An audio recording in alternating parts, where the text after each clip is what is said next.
Good morning. I'd like to call to order the open meeting for Wednesday, February 12th, 2025, and note that Commissioner Hawkins is joining us virtually today.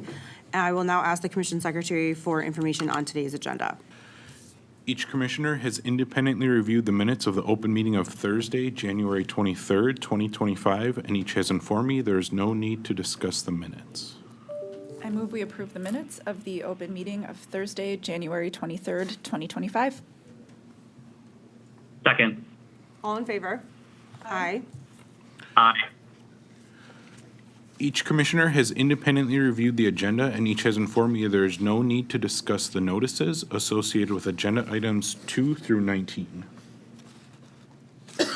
or the suggested minute associated with agenda item 20, agreeing to dismiss the complaint by joint execution of a consent agreement between the Commission and Fisher Excavating Incorporated, and accepting the proposed consent agreement as drafted, which assesses a forfeiture against Fisher Excavating of $6,250 and a $625 surcharge to Diggers Hotline. I move we approve the notices of investigation associated with agenda items 2 through 12. Second. All in favor? Aye. Aye. I move Aye. Sorry, Commissioner Hawkins. I move we approve the notices of proceeding associated with agenda items 13 through 19. Second. All in favor? Aye. Aye. Aye. In docket 9300, PLI 132, I move we agree to dismiss the complaint by joint execution of a consent agreement and accept the proposed agreement as drafted. Second. All in favor? Aye. Aye. Aye. Thank you. So that brings us to item number 21, our sole discussion item today, which is docket 1 AC 257, the proposed revisions of Wisconsin Administrative Code, Chapter PSC 113 pertaining to individual electric metering. First, I'm going to start with a little bit of background. The individual metering waiver rules were originally promulgated in 1980 in response to a requirement under the Public Utility Regulatory Policies Act of 1978, or PURPA. Generally, the individual metering requirements in Wisconsin Administrative Code PSC 113.0803 are intended to promote energy conservation and to ensure that each customer is only billed for their own energy consumption, and that a utility can disconnect electric service to an individual unit without affecting the service of other units in a multi-unit property. The goal of this proposed rulemaking is to update existing provisions of Wisconsin Administrative Code PSC 113.0803 in consideration of the significant energy and technology evolutions and advancements that have occurred over the last 40-plus years. And it will attempt to insert more clarity, simplicity, and flexibility into the rule.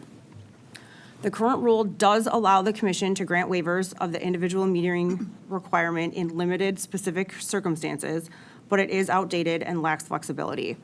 This has become increasingly apparent over the last several years as the Commission has received a growing number of waiver requests that contain unique and arguably valid circumstances that don't align with the existing framework and standards. Next, I want to briefly discuss the administrative rulemaking process.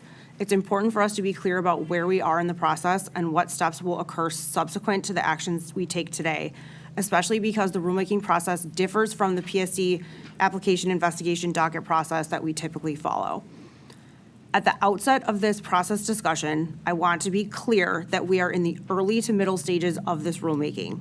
Our actions today are merely the next step in the process, and there are and will be additional opportunities for public and stakeholder engagement, and the full Commission will have at least one more opportunity to make changes to the proposed rule language. This rulemaking process involves numerous administrative steps.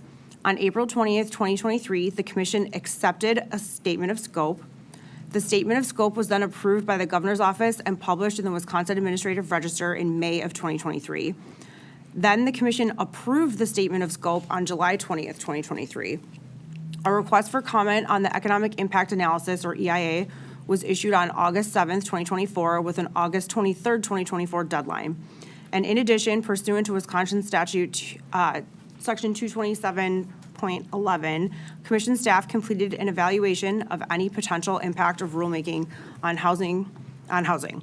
Commission staff then conducted further research, evaluation, and analysis of housing impacts, as well as issues raised in comments to the EIA.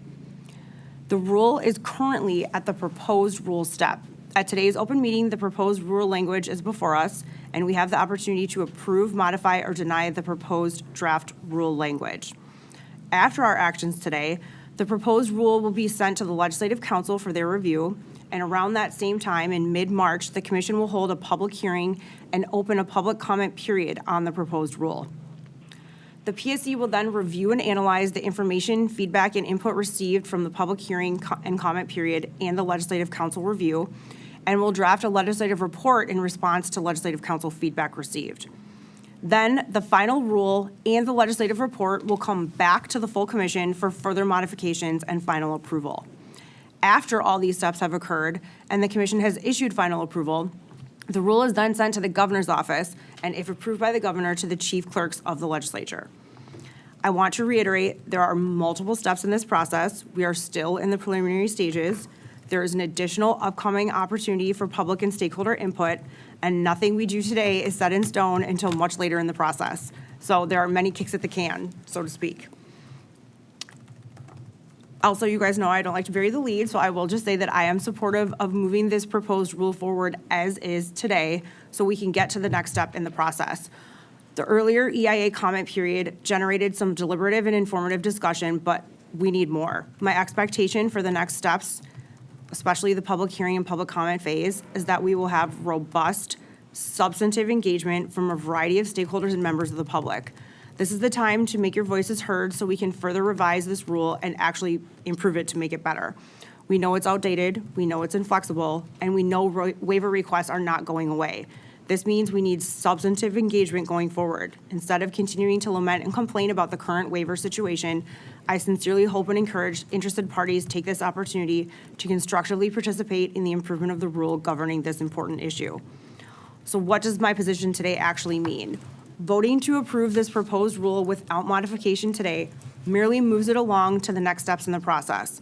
My support of this version should not be misconstrued as a final endorsement of any specific path or language, nor should it be perceived as an unwillingness to consider further modifications. In fact, I fully welcome and expect further modifications once we obtain additional input and feedback from stakeholders, the public, and Legislative Council. There are things I like in here, and frankly, there's a lot I don't like, but I would much prefer making further modifications after additional information, input, and feedback have been gathered. Luckily, the rulemaking process I described earlier does help facilitate this. I don't intend on walking through all 10 decision items individually, so therefore I'll just say that for today only, I am at alternative 1, approve the proposed rule revisions for the first 9 decision items before us, and for the final decision item, I'm at alternative 1, approve the notice of hearing and draft proposed individual electric meter rules and direct Commission staff to make the necessary filings. Commissioner Nato? Thanks, Chair Strand. Those were good opening remarks, and you really covered the full extent of what I would say here at this point in this juncture in the process as well. Overall, like you said, this is a draft rule that is going to go to hearing and going to receive further comment, and those are going to be the substantive comments. We got some general comments on the EIA, and I think it was MG&E who said, we'll have a chance to comment more specifically as this goes on to a draft. So looking forward to hearing that. I think the draft that we have right now for an initial draft is striking a good balance for this point in the process, and it's giving us a baseline for commenters and others to come in and give us specific constructive suggestions on modifications and on conflicts and issues that are flagged. And so those are all the things that I wanted to hear prior to coming in and making any additions or changes myself. I am sure we will receive very well-informed, constructive comments and those wording suggestions. And just like you, I look forward to receiving those and to reviewing them. Therefore, I was at Alt 1 on all of the alternatives relating to the draft rule, and then at Alt 1 in terms of approving the notice of hearing in the draft proposed rule to move forward. Thanks. Thank you. You make a great point about how this, as a baseline, now kind of tees up those specific things that we want people to dig into. Thank you. Commissioner Hawkins?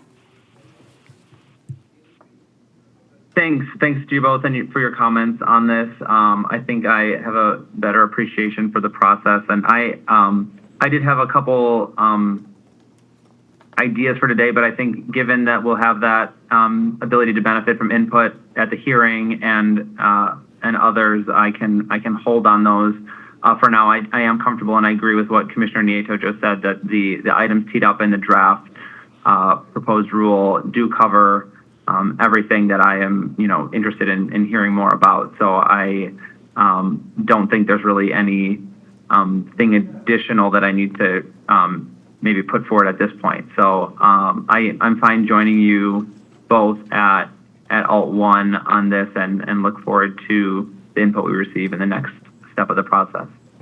Cindy's going to say something. Yeah, I'm just double checking. It does appear there's an alternative one where there is a selection to be made, if I'm reading the alternative one correct, and that's one of the latter one, commission alternatives, clarify the use and impact of on-site renewable energy.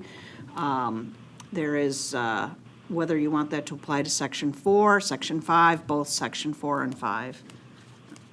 And so I think I do need a clarification or a choice as it relates to that alternative one. I think for the purposes of what we want to do, I would be okay with both of those for now. Commissioner Nieto? The same, and that's how I interpreted that as well, as accepting the draft as is would be taking both. Yep, same. Thank you. Thank you. Okay, anything further from council or commissioners? No. Okay. Just making sure I was off. Okay, I think we're ready for a motion then, please. All right, in docket 1AC 257, I move we approve the notice of hearing and direct commission staff to make the necessary filings consistent with our discussion today. Second. All in favor? Aye. Aye. Aye. Thank you. That does conclude our official business for today. The next open meeting is scheduled for Thursday, February 20th, 2025 at 10:30 a.m. May I have a motion to adjourn? I move we stand adjourned until Thursday, February 20, 2025 at 10:30 a.m. Second. All in favor? Aye. Aye. Aye. We're adjourned. Thank you. Thanks. Bye.